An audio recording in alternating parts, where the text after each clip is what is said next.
It's a Harrison Price from the Historic Wall Center, and this next guest brought to you by Mr. Lube. Mr. Lube and Tires. Change your oil, change your wipers event is on now.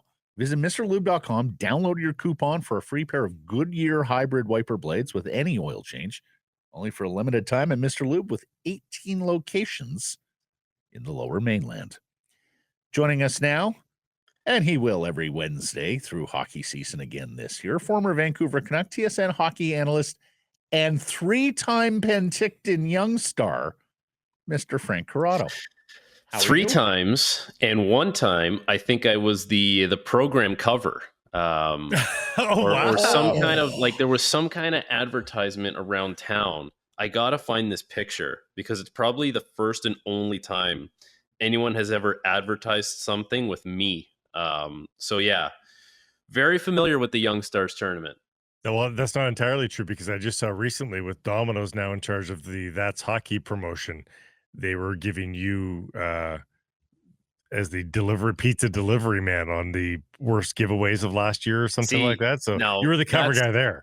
That's expert analysis right there. Like if you wanted to do the top 5 pizzas of last season, who better to get than someone who offered up plenty of pizzas during his playing day? Here, I'll pop this up. I actually found it on my phone.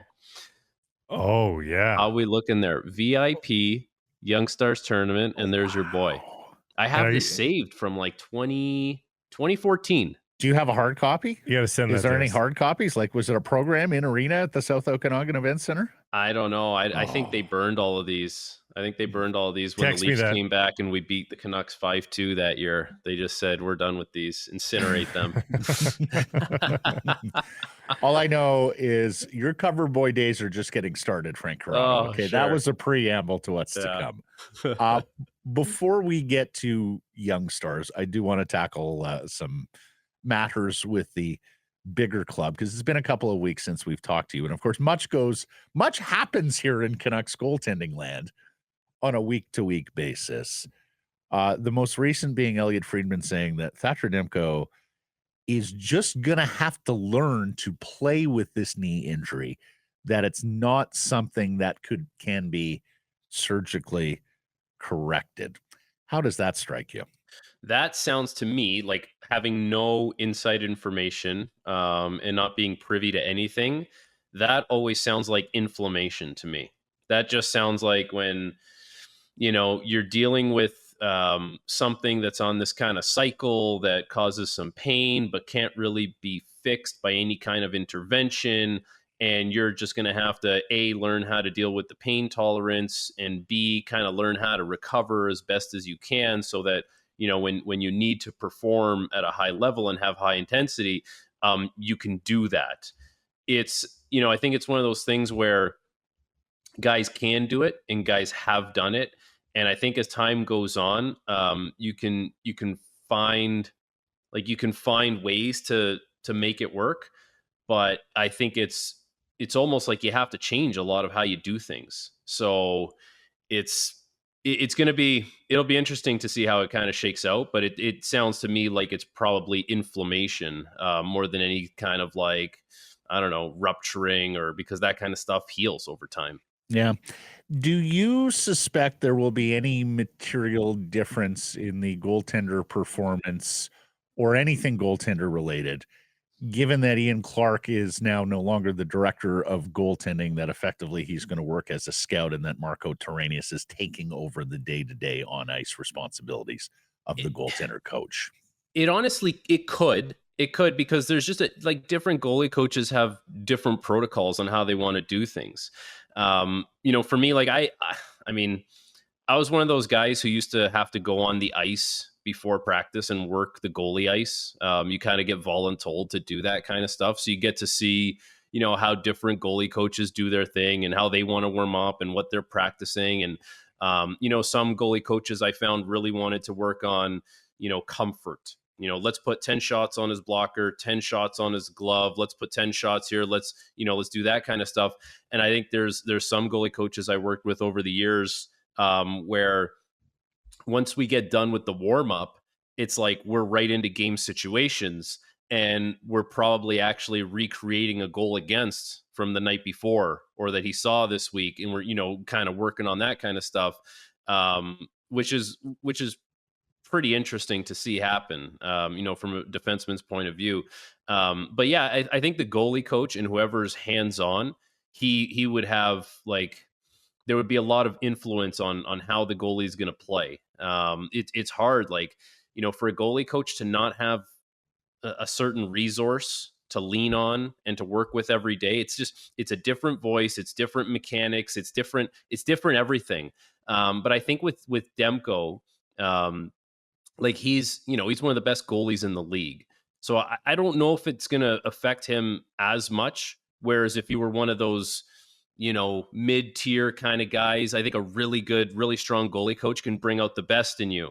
And then if you change teams, you go somewhere else, you might not have that guy anymore, and it doesn't feel as comfortable. It doesn't feel, feels a little more foreign. Maybe, you don't look as good as you did. But like, Demko for me is in a category where, like, this guy has been so good at every single level, pre-Clark, during Clark, and I'm sure after Ian Clark.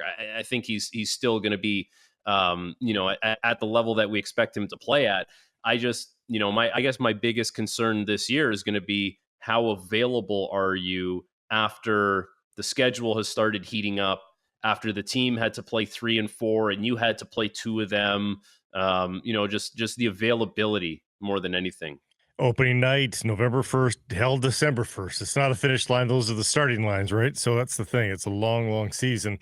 We heard from the captain, Quinn Hughes, this week at the golf tournament as they get set to get going. And, I think if you'd asked me in his rookie, heck, even after his sophomore season, I would have said he should aim to be a 15-goal guy, because he'll get 60 to 70 assists, and that would look like a nice balance for a player of his ilk. Well, he gets 17 last year and did it with a kind of a mediocre second half in terms of goal scoring. He thinks he can score 20. Is that a reasonable goal for him? And does it distract from when you do otherwise, do you think? What do you think about Quinn Hughes as a 20 goal scorer?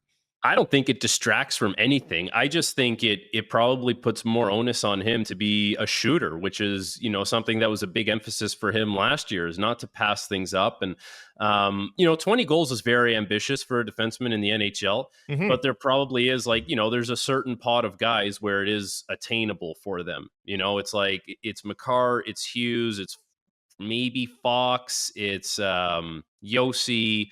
Like, there's, I don't know, like, and maybe like Evan Bouchard would be in that mix as well. Like, there is, it's very realistic for a bunch of those guys, and Quinn Hughes would be one of them. The thing about a D-man having to get to 20, you're going to have to overpower the goalie from time to time. Like, it's one thing to get a screen and, you'll get your looks off the rush, and, you're not going to score every time on those things. So you're going to have to find ways to generate, which he does. But, like, at some point, 1v1, you versus the goalie, you're going to have to overpower that goalie. And, is his shot is not the most overpowering. It's not the most imposing. It's very good. Like, he finds ways to beat goalies and get it off and all that kind of stuff. But I guess that would be the only hiccup or hold up when it comes to getting to 20 is, how often can you just blow one by the goalie, from distance, where the goalie said, I couldn't catch up to it. Which is, not easy to do on NHL goaltenders. How do you, Hughes said 20, and then Jake DeBrusk, when asked, said 25 to 35. Where are you on players speaking out those goals publicly, particularly in a market like Vancouver, Frank, where there is going to be people like JPAT keeping tallies? I like how you brought up JPAT as we go through this. Well, he is the infamous Besser one, right? Yeah, the Brock is this the year you score 30 goals, and this is the year I score 30 goals. So just where are you on these players speaking those goals into the public sphere in a market like Vancouver? I admire the confidence of it. I think in a market like Vancouver, you can't shy away from anything. You can't hide from anything. Like, the media, the fans, and of course, the coaching staff and management, that goes without saying, but everyone's keeping tabs on everything, and people will dig it up. Like, it's very out there. So, if we get into December or January and one of those guys is on pace for 10 or 15 goals, like, it's going to be out there anyways, regardless of what you said to start the season. And I think, for Hughes, 20 goals is, somewhat ambitious. I think for DeBrusk, that's right in his wheelhouse. Like, I don't think he set that bar too high. Like, he didn't come to town and all of a sudden say, I'm a 40 goal scorer and, I'm going to do things that I've never done before. Like, I think that's kind of right where he should be. That's a realistic, attainable expectation. And, given the team that he's going to play on, he's going to have every opportunity to hit that goal. So I like the fact that, players are kind of, and those two guys in particular, are in tune with who they are, what they want to accomplish, and not shying away from setting expectations in a market that are going to have the expectations and kind of, drum them up and beat that drum over the season. So it'll be interesting to see how it plays out with those two guys, but they'll have every opportunity to kind of hit those benchmarks. Have you commented on DeBrusk's shot in the past? What do you think of his shot? I think he's got a good shot. Like, he's got this sneaky little sweep wrister that he does that I kind of like. And he's got that weird tape job where he, uses the white tape and he has the puck marks on the top half of the stick and not the bottom half of the stick. Just living in Toronto and, following the Leafs very closely and kind of working in that market. Jake DeBrusk was one of those guys that Leaf fans never wanted to see come playoff time.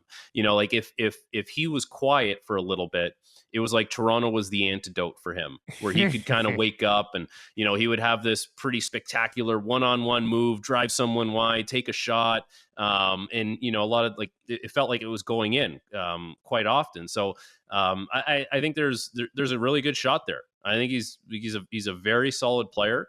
And, although he kind of set expectations that I think are realistic, I would not be surprised. And I would probably expect over the course of this contract that he signed with Vancouver that he puts up at least one, maybe two career years, better than he did in Boston. How do you feel about him in the bumper spot on the power play? Presuming that Miller and Pettersson continue to play their usual flanks. We're wondering if he can be Horvatty there in the bumper spot. I think he could, yeah, and I think like he's a pretty big frame, which he'll have working for him. So that means if he is in the bumper spot, whoever that far side player is who's defending on the penalty kill is going to have a little bit of a hard time kind of reaching over, and getting around to stop the one timer. And I think that's part of what made Bo really good in that bumper position, because he's really wide, like he's a thick, wide guy. So if that defender was over there kind of tending to the far side of the ice, you could get within a stick length of Bo, or you could get close to him, but to actually impede that shot was much more difficult. That was a different thing. And so I think DeBrusk is built the same way where he could do that. The Canucks power play is going to be interesting this year, I think, because you talked about Pettersson and Miller and Hughes, and we kind of know those are your guys. Brock Besser had some success in the bumper position, and that came from the other side of the ice.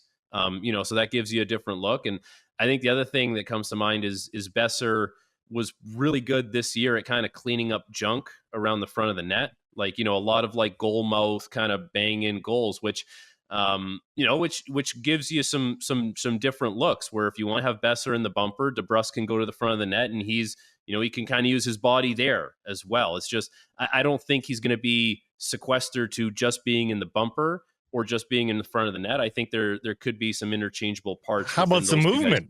Yeah. Yes. Yeah. Some movement would be nice for Canucks fans to see. Yeah, I think that's what people are looking for, because it was a little more freewheeling. It was a little ad hoc to start the year for the first couple of months, and that's when they were at their best. I mean, at some point, sometimes these power play coaches have to let the skill guys sort of, and I know JT Miller has already weighed in heavily with his own opinions on the power play and what he would like to see happen, but that kind of makes sense. Those are the guys out there. They know what they're capable of. You know what bugged me about the Canucks power play when it really went dry is that one player would have some motion, and let's use Miller. He would have some motion skating down towards the net, and it felt like all four other guys were just waiting to see what he did, and then they were going to react based on what he did.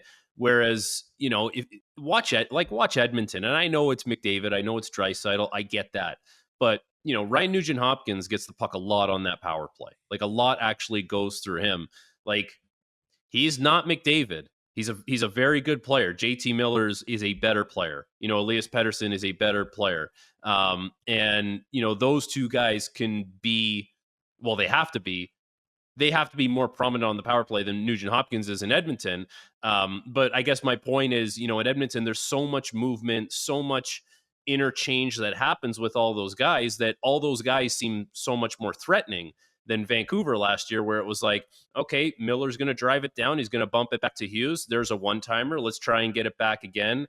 And, he's going to walk the blue line, and everyone's watching to see if he puts it back to Pettersson, couple stick handles, take a shot, it gets blocked, and it's down the ice. Like, that I felt like we were watching that on repeat for a couple months, at least last year on their power play. So I think a little more freewheeling, a little more movement, a little more creativity, some interchangeable parts would not be the worst thing in the world for this power play. Okay, on to Young Stars. And of course, you have long experience there.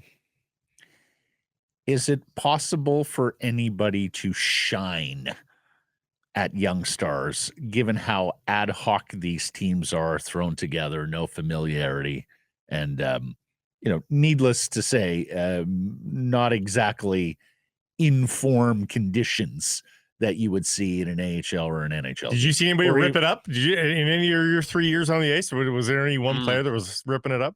Well, yeah, did you play against McDavid? No, I didn't play against McDavid. I know, Johnny Gaudreau was my age, so played against him at this tournament, played against Sean Monahan. Edmonton would have had Yakupov and Nugent Hopkins at this tournament. I'm trying to think who Winnipeg would have had. Josh Morrissey. And then in San Jose was they were a really good team, so they weren't drafting very high at that point. So I don't even, no one really comes to mind there. But did those players look like those players? Did they look like themselves? Yes. Yeah, they did. They looked really, really good. I think with this Young Stars tournament, I think there's 3 tiers of guys that play in this tournament. There's, your bottom tier is the guys that just got drafted, and they're trying to establish their reputation in the organization and eventually try and work towards an entry-level contract. And they know they're probably going to get their rookie camp, maybe 3-4 days at main camp, and they're heading back to Kamloops or Sudbury or wherever. That's your bottom tier. Then you have your next tier of guys who it's probably their second go around in this tournament. They may or may not have the entry-level contract, but they're probably destined to start their pro career playing in the AHL and work their way up from that entry-level contract and try and get to the NHL that way. And then there's, a select few in the top tier, guys that have maybe played in the AHL already, or it's your top prospect that, is either going to play in junior or the NHL that year. And those guys have a legit chance to make the team. And they're going to this Young Stars tournament to try and, hit the ground running. And, basically what the thought is, get the kinks out playing against the junior guys. And then once you start with the real, like with the men in a week, you've kind of ironed it out and you can show better at that point. So there's, I kind of experienced all 3 tiers, I guess, of playing in this tournament. And it was really fun. I think it's really fun to wear an NHL jersey for the first time. And, with the other thing, all the brass is watching you, right? Everyone is there, the GM, coach, all the scouts for all the teams that are present. They're all there. I think the only year there wasn't everyone present was the year that they had the fishing trip, and Torts wanted to be with the veterans on the fishing trip. It coincided the same week. But I think with everyone else, they're all there. They're all watching you. Wonder if they had steaks and BS on the fishing trip. Probably. Mm-hmm. Burgers. Did you get up to any fun in Penticton while you were there, or are you not allowed to have fun as a young star? Dude, I was on the jet ski. Every year, at least once or twice. Attaboy. Nice. Just ripping around the lake. Went for a swim, probably not every day, but definitely went for a swim a few times. And what else was there to do? There's some restaurants. Did you float the channel? No. Float the channel. Yeah. What is there's that? There's a channel that connects Okanagan Lake and Skaha Lake. And people get on floaties. And, some years it can take as little as 90 minutes. Some years it can take like 3 hours, depending on the current. We're there for business, right? Oh, yeah. The jet ski's okay, but the floaty is not. Hold on a second. Going on a jet ski where the hotel, which is right on the water, is still in sight line, that's no big deal. You're just ripping around a little bit. When we start talking about, that's an excursion that you're talking about. There's no time for excursions while you're there. No. Couldn't possibly end up on the other end of Penticton. That is too far away from campus. Okay, before you go, a guy like Lekkerimäki, can he show as well as a guy like defensive Elias Pettersson, who is a stay-at-home defenseman who can just crack skulls back there on defense? Can Lekkerimäki actually expect to be set up nicely and show his wares at a tournament like this? I suppose, yeah. And I think that's one of those guys that, I guess management and brass would have two ways of looking at things. One way it's like, this guy should go into this tournament and dominate, because he's one of the highest end players and we have high expectations for him, and he's not exactly playing against men, which he does in the SHL and he's going to have to do in the NHL. He should dominate. I think those are the expectations you should have for guys. It's reasonable though for someone like that to go to a tournament like this, and it is a little bit of a mixed bag, and you're not sure if you're going to get your looks and all that kind of stuff. So I think that you keep that in mind. I think it's probably 70-30 in the way that 70% is like, this guy should be a dominant force out there, and it should look almost too easy for him, so that when he does go into training camp, it looks like he's polished. It looks like he's really hit the ground running. I have a hard time, like, if you're supposed to be a good player, be a good player. Regardless of who you're playing with and who you're playing against, like, that is the expectation, and no one's really going to make excuses for you, as your career moves on. Okay, so one of these years you got to convince the TSN brass, much like Bobby Mack used to do in the day, to finance the trip to some of the rookie camps. We'll see you in Penticton. We'll get you a floaty, and you can float the channel. Finally, yeah, it's funny. It's funny how Bobby Mack always found his way to Penticton. Exactly. He never found his way to Quad City. Exactly. Yeah.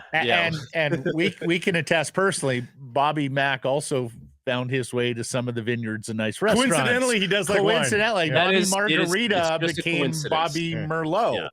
Yeah, the vineyards out in Traverse City just aren't exactly the same. Not quite the same. Although Traverse City, I heard, is beautiful, but I'm Penticton sure. is this time of year something special. Yeah, you're the best, Frank. Thank you. See you guys.